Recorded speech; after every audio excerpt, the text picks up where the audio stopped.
বিজ্ঞানীরা দেখছে সূরা ফাতিহা যে শুরু হয় আলহামদুলিল্লাহ দিয়া, শুকরিয়া আদায় করা। বিজ্ঞানীরা বলতেছে প্রত্যেক দিন সকালে উঠে তুমি যদি শুকরিয়া আদায় করো যে হ্যাঁ আমি ভালো আছি, তখন আমাদের শরীরের মাথা থেকে শুরু করে প্রত্যেকটা অংশ অ্যাক্টিভ হয়ে যায়, খুশি হয়ে যায়। যেমন আমি যদি বলি এই ছেলেটার খুব অসাধারণ ব্রেন, এই ছেলেটা অসাধারণ কিছু করবে, মনটা চাঙ্গা হয়ে যায় না? এইরকম যখনই আমি আল্লাহর কাছে শুকরিয়া আদায় করি, আমার শরীরের মাথা থেকে শুরু করে প্রত্যেকটা অংশ অ্যাক্টিভ হয়ে যায়, খুশি হয়ে যায়। এবং এরা যখন খুশি হয়ে যাবে, যে কেউ খুশি অবস্থায় বেশি কাজ করে না কম কাজ করে? এই যে কত এনার্জি, বেশি কাজ না কম কাজ?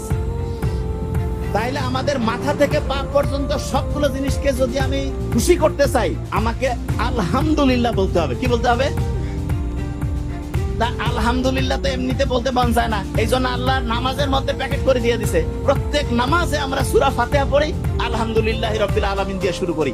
আল্লাহর কাছে হচ্ছে শুকরিয়া আদায় করলাম, আমাদের শরীরের যত অঙ্গ প্রত্যঙ্গ আছে এরা খুশি হয়ে গেল যে আমরা ভালো কাজ করতেছি, তখন কাজের গতি আরো বেড়ে গেল।